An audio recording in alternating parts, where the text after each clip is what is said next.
Hello, my name is Nell Kane, and I am here today with my fellow Team 2004 members, Alana Cruz, Andrew Davidson, and Alex Ronti.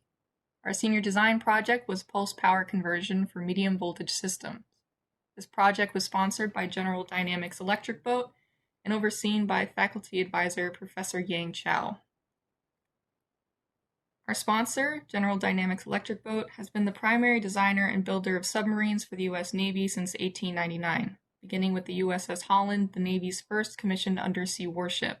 Since its founding, the company has maintained its dedication to delivering the most capable submarines in the world by emphasizing technical excellence, innovation, and responsiveness to customer requirements.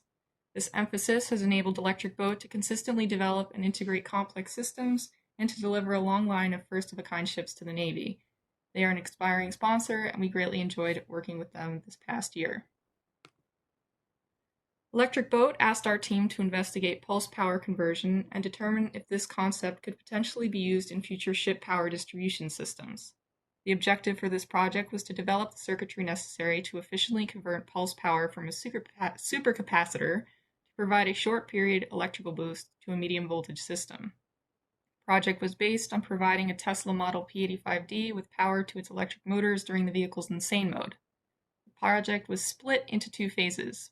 In Phase 1, using MATLAB, we developed the pulse power conversion topology to meet the Tesla's insane mode and its system isolation and power quality requirements.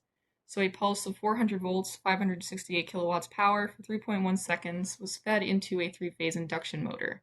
In Phase 2, the goal was to develop a scaled-down physical model of the topology that we created in Phase 1. The goal for Phase 2 was to create a modular design. So the more off-the-shelf parts we could use to implement our design from Phase 1, the better. To start our design process in Phase 1, we developed the test bench shown in the top left image. This test bench was based around a Tesla P85D. Once the test bench was created, we were able to test different converter topologies to determine which topology would be the best for our project. The converter design we decided to utilize was a simple boost converter shown in the top right image.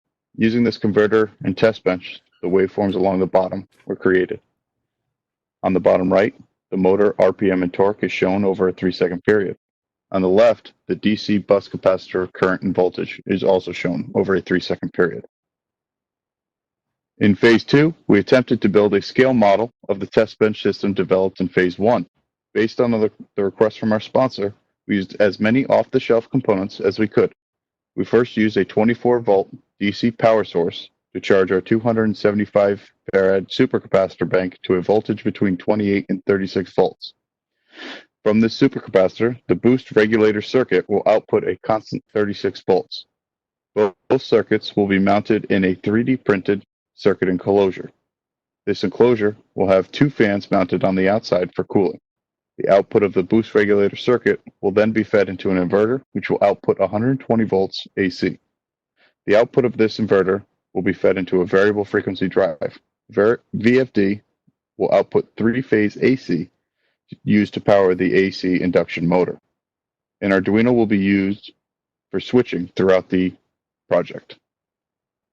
The circuit we use to charge our supercapacitor to the specified 28 or 36 volts is shown here on this page. The bottom right is the schematic, while on the left you can see the PCB that we've designed. The topology of this circuit was based on the SEPIC topology and was controlled by a Analog Devices LT3796 battery management IC.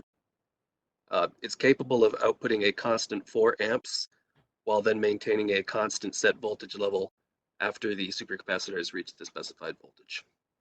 We also designed a converter circuit that takes an input of 24 to 36 volt DC and outputs a constant 36 volts DC. This PCB is designed to maintain a constant voltage level. All the components and traces on the board are rated for 32 amps to account for heat dissipation, centered around an Analog Device LT37596 switching voltage regulator. Thank you for your time and hope you enjoyed our presentation.